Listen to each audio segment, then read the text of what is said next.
வணக்கம்ங்க ஆபிரகாம். அதாவது கர்நாடகா மாநிலத்தில் வருமானத்துக்கு அதிகமாக சொத்து குவித்த அரசு உயர் அதிகாரிகள் வீடுகளில் இன்றைய தினம் சோதனை காலை 6 மணி முதல் தொடங்கி நடைபெற்று வருகிறது. குறிப்பாக 54 இடங்களில் 100க்கும் மேற்பட்ட லோக்காயுக்த அதிகாரிகள் குழு சோதனை நடத்தி வருகிறது. 12 அரசு உயர் அதிகாரிகள், அதாவது வருமானத்துக்கு அதிகமாக சொத்து குவித்ததாக ஏற்கனவே இந்த புகாரை தொடர்ந்தான் இந்த நடவடிக்கை தொடர்கிறது.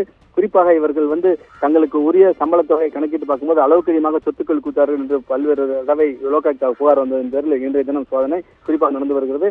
குறிப்பாக பெங்களூரில் 3 இடம், யாதகிரியில் 1 இடம், மங்களூரில் 1 இடம் என மொத்தம் 12 அதிகாரிகளுக்கு சொந்தமான 55 இடங்களில் சோதனை நடைபெறுகிறது. குறிப்பாக யாதகிரி மாவட்டத்தைச் சேர்ந்த பல்வந்த் யோஜனா அப்படின்ற அந்த ஜில்லா பஞ்சாயத்து அதிகாரி வீட்டை மட்டும் இன்று காலை 6 மணிக்கு லோகாயுக்தா அதிகாரிகள் வருவதை அறிந்து அவர் வீட்டை கட்டிவிட்டு வெளியில் சென்று விட்டார். இருப்பினும் அவர் வரும் வரை காத்திருப்போம் என்று லோகாயுக்தா அதிகாரிகள் சற்று முன் வரை அங்கு காத்துள்ளனர், வீட்டுக்கு வெளியே காத்துள்ளனர். அதேபோல் பெங்களூர் ரூரல்ல கால்நடை மருத்துவர் மற்றும் வணிக வரித்துறை அதிகாரி, நிர்வாக சேவை அதிகாரி, ஜில்லா பஞ்சாயத்து அதிகாரி, வணிக வரித்துறை, இந்த ஜில்லா வருவாய்த்துறை அதிகாரி என மொத்தம் பல்வேறு துறையில் உள்ள அதிகாரிகள் வீடுகளில் தொடர்ந்து சோதனை நடைபெற்று வருகிறது. குறிப்பாக பெங்களூர் நகரில் சேர்ந்த ஆனந்த் என்பவர் மங்களூர் மாநகராட்சி கமிஷனர் இருந்தார். அவரது வீட்டிலும் தற்போது சோதனை நடைபெற்று வருகிறது. இவர்கள் அனைவருமே குறிப்பாக வருமானத்துக்கு அதிகமாக சொத்து குவித்ததாக புகார். இவர்கள் அனைவருக்குமே மாதாந்திர வருமானம் என்று பார்த்தால் சுமார் 65,000 முதல் 1 லட்சம் வரை அரசு ஊதியம் வந்தாலும் இவர்கள் வருமானத்துக்கு அதிகமாக பல கோடி ரூபாய் சொத்து குவித்துள்ளது கண்டுபிடிக்கப்பட்டுள்ளது.